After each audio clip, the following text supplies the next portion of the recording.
नमस्कार। सामुद्रिक विज्ञान के इस अंक में एक बार पुनः आपका स्वागत है। दोस्तों, अगर इस हथेली में देखा जाए तो वर्तमान में सभी उंगलियों का जो झुकाव है, ये नेचुरल तरीके से जो है इंडेक्स की फिंगर की तरफ, सॉरी, कनिष्ठिका की तरफ दिखाई दे रहा है, लिटिल फिंगर की तरफ। ठीक है ना? तो भविष्य में ये दिखाई दे रहा है कि आपके अंदर व्यापार के गुण बड़ी मात्रा में देखने को मिलेंगे। ज़रूरी नहीं है आप व्यापारी ही हों, लेकिन ये सत्य है कि आपके अंदर व्यापारिक गुण ज़्यादा रहेंगे। आप जिस भी पद पर होंगे, जिस भी क्षेत्र में होंगे, हर जगह तालमेल, सामंजस्य बिठा लेना, हर किसी को अपनी तरफ खींच लेना, ये ज़्यादा आपके अंदर चीज़ें बनी रहेंगी। अब चलते हैं थोड़ा जो है आपकी सवाल ले लेते हैं। स्वास्थ्य बीच-बीच में खराब हो जाता है। इसका मुख्य कारण है आप अगर अपनी हथेली को बारीकी से देखेंगे, तो आपकी हथेली में एक बहुत बड़ा मकड़ जाला बना हुआ है। ये नेगेटिव ऊर्जा होती है। व्यक्ति के अंदर जब नेगेटिव ऊर्जा बहुत ज्यादा हो जाती है, नजर दोष जब बहुत ज्यादा आ जाता है व्यक्ति के अंदर, और साथ में जो मन का कारक है चंद्रमा, ये बहुत ज्यादा खराब हो जाए, तो व्यक्ति के अंदर नेगेटिविटी बहुत ज्यादा आ जाती है। ये चीजों को खराब करती है। सबसे पहला इसका प्रभाव पड़ता है आपके मन और मस्तिष्क पे। जीवन में उलझन की स्थितियां आनी शुरू हो जाती है, दुविधा की स्थिति आ जाती है। व्यक्ति ज्यादातर ऐसे में कंफ्यूजन में रहता है और उसकी निर्णय लेने की शक्ति भी क्षीण होनी शुरू हो जाती है। वो समझ नहीं पाता है कि वास्तव में करना क्या चाहिए और किस तरफ हमें जाना चाहिए। दूसरा इसका प्रभाव पड़ता है आपके रिश्तों पे, खासकर आपका दाम्पत्य जीवन का रिश्ता और आपका परिवार का रिश्ता। इन रिश्तों का जो चरम सुख का भोग है, उसके बीच में ये परिस्थितियां देती हैं। व्यक्ति को किसी कारणवश चरम सुख का भोग नहीं मिल पाता है। तीसरा इसका प्रभाव पड़ता है आपके स्वास्थ्य पे, चाहे वो शारीरिक स्वास्थ्य हो, चाहे वो मानसिक स्वास्थ्य हो। इसमें ये हमेशा विकार देने की कोशिश करता है। कुछ दिन ठीक रहेंगे, फिर वही हो जाएगा। कुछ दिन ठीक रहेंगे, फिर वही हो जाएगा। ये इन चीजों को करते हैं, रहस्य पैदा करता है। चौथा इसका प्रभाव पड़ता है आपकी आर्थिक सेहत पे। ये आर्थिक रूप से हमेशा आपको बीमारों अवस्था में ले जाने का कार्य करता है। मानी आपको ये दरिद्रता की ओर झेलता है, धकेलता है। और पांचवा सबसे बड़ा और सबसे तीव्र इसका प्रभाव पड़ता है आपकी डेवलपमेंट पे, आपकी प्रोग्रेस पे। जो आपका सफलता का स्तर हो जाना चाहिए था, ये उस सफलता के स्तर को माइनस की तरफ धकेलता है और आपके संपूर्ण जीवन को इस असफलता के जड़ों में समाहित कर लेता है और इस जीवन को महत्वहीन बनाने की कोशिश करता है। मानी जो भी काम आपका बहुत अच्छा होना चाहिए, वो काम कहीं न कहीं ये अटका लेता है। कई बार आपने भी देखा होगा आपके काम 99% तक बन जाते हैं, 100% में तब्दील नहीं हो पाता है। आपके पास पैसे आते हैं तो पैसे जाते भी हैं। और जब आपका जो है, जब आप बहुत अच्छा किसी की भलाई करते हैं, ठीक काम करते हैं, तभी आपके साथ बुरा हो जाता है। ठीक है ना? आप ज़्यादा पूजा करते होंगे तो ये नेगेटिविटी और ज़्यादा उभरती होगी। इसके लिए मैं आपको एक वनस्पति स्नान दे रहा हूँ। उस वनस्पति स्नान को ज़रूर करें, आपको बहुत अच्छा फ़ायदा होगा। दूसरा, मैं आपको एक दिव्य योग ध्यान क्रिया दे रहा हूँ। एक प्रकार का प्राणायाम है, योगा है, मेडिटेशन है, ये ज़रूर आपने करना है। विधिवत तरीके से करेंगे, आप विश्वास रख के करेंगे, अपने जीवन का इसको हिस्सा बना लेंगे, आपको 100% फ़ायदा होगा। अगर केवल ड्यूटी पूरी करने के लिए करेंगे तो कोई फ़ायदा नहीं होगा।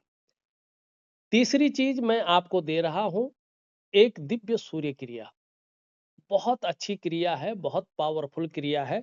इसको आप जरूर कीजिएगा, आपको निश्चित तौर पे लाभ होगा। दूसरा आप लिखते हैं भविष्य में आर्थिक स्थिति कैसी रहेगी, ये आप खासकर जानना चाहते हैं। देखिएगा यहाँ पे अगर मैं देखूं तो ये रेखा भी अभी पूरी तरह से नहीं बनी है और ये रेखा भी अभी पूरी तरह से नहीं बनी है, लेकिन मुझे लगता है कि 26वें वर्ष से ये थोड़ा उभरने शुरू हो जाएंगे एक बेहतरीन अवस्था में, और इसका प्रभाव आप पे आर्थिक तौर पे, करियर के तौर पे अच्छा होने बैठ जाएगा। माने भाग्य का बहुत अच्छा साथ आपको मिलना शुरू हो जाएगा। दिव्य सूर्य क्रिया और दिव्य योग ध्यान क्रिया प्रॉपर करिए तो भाग्य रेखाएं प्रबल होंगी, जो आपके करियर को बहुत आगे ले जाएंगी और आपकी आर्थिक स्थिति को बड़ा सबल बना लेगी, और साथ में भाग्य का भी बड़ा साथ आपको मिलेगा। भाग्य योग का निर्माण कर रहा है तो बृहस्पति से संबंधित करियर आपके लिए आगे चलकर बहुत अच्छे होंगे। दूसरी बात है 28वें वर्ष में भी ये आपकी अंदर जो है चीजों को उभारेगा। तीसरी बात है कि एक बात तो निश्चित है कि 35वें वर्ष के बाद माने ठीक 36वें वर्ष में आपका भाग्योदय पूर्ण रूप में है। भाग्योदय चरम पे रहेगा। भाग्योदय की स्थिति बहुत अच्छी है, लेकिन अभी दिसंबर तक अगर मैं देख रहा हूं तो थोड़ा चीजें थोड़ा उलझी हुई ज्यादा है। कंफ्यूजन भी रहेगा, उलझन भी रहेगी, दुविधा भी रहेगी।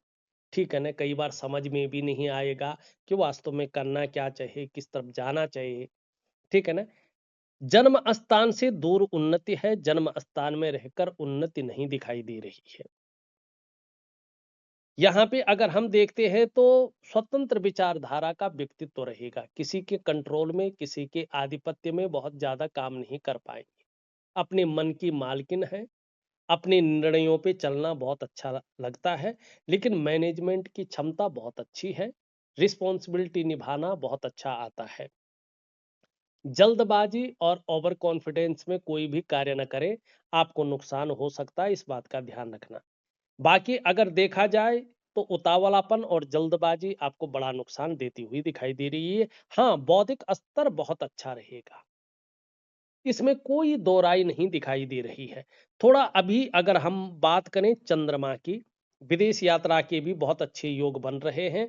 अगर आप चाहें, कोशिश करें तो आपको विदेश यात्रा के भी योग बहुत अच्छे दिखाई दे रहे हैं। लेकिन अभी चंद्रमा बहुत अच्छा नहीं दिखाई दे रहा है, तो कैश और बरकत की कमी भी आ सकती है। कभी कभी ऐसी स्थिति बन सकती है कि पढ़ाई में लगाया गया पैसा वसूल नहीं हो पाता है। ऐसे में इंसान तो पढ़ लेता है, लेकिन उसका करियर किसी और जगह बन जाता है। ऐसे में व्यक्ति जो मर्जी सीख ले, उसको बाजार में, मंडी में आजमा ही नहीं पाता है। ये इस प्रकार से ज्यादा और अनिश्चितता में रहे तो बहुत जल्दी एंजाइटी, डिप्रेशन आने ऐसे में शुरू हो जाते हैं। ऐसे में इंसान का मन करता है कि वो थोड़ा सा अकेला बैठा रहे। ऐसी स्थितियों को ये जो है देता है। थोड़ा सा माँ की तबीयत को लेके भी चिंताएं रह सकती हैं, या उनके साथ जो है मतभेदता उभर सकती है। पेट का जरूर ध्यान रखें, ये डाइजेस्टिव सिस्टम और आपका जो है हार्मोनल सिस्टम को थोड़ा सा अनबैलेंस बना लेता है, मानी जिसको कहते हैं असंतुलित अवस्था में कर लेता है। कभी कभी ऐसे में व्यक्ति बिना वजह के ही समाज के नजरों में विलेन बन जाता है। देखिएगा, सीधी सी बात है, ये चंद्रमा मनसो जातश्चक्षु, चंद्रमा मन का कारक है। तो तन मन धन ये तीनों को देखता है। जब चंद्रमा इस प्रकार से होता है, थोड़ा सा भी खराब हो, तन भी खराब रहता है, मन भी खराब रहता है, और धन के रिजल्ट भी ऐसे में खराब आने शुरू हो जाते हैं। तो आपको मैं चंद्रमा का एक उपाय दूंगा, आप जरूर करें, आपको लाभ होगा। बाकी अगर आपका केतु देखें और आपका देवगुरु बृहस्पति देखें और आगे चलकर ये भाग्य योग का निर्माण को देखें, तो सम्राट योग बना रहा है। या तो आप अपना काम करेंगे, या तो सरकारी नौकरी या इससे संबंधित क्षेत्र में अपने लक्ष्य का निर्धारण अगर करते हैं, आप समय रहते अपनी मेहनत को दुगना कर लेते हैं और एकाग्रता के साथ उस लक्ष्य की ओर बढ़ते हैं, तो आपको बहुत बड़ी कुर्सी मिलेगी। अधिकारी लेवल का व्यक्तित्व आपका रहेगा। अगर आप पहले से ही सरकारी नौकरी या इससे संबंधित क्षेत्र में कार्य कर रहे हैं, और खासकर बृहस्पति से संबंधित क्षेत्र में, तो आगे बहुत बड़ी उन्नति है। बहुत बड़ी कुर्सी है। मानी ये 4 रेखाएं एक तो क्या बताती है ये कि आपकी आयु बहुत अच्छी रहेगी। दूसरी ये बताती है कि व्यक्ति आयु के साथ-साथ अपने वर्चस्व को भी बढ़ाएगा और बहुत अच्छा पद भी व्यक्ति को प्राप्त होगा।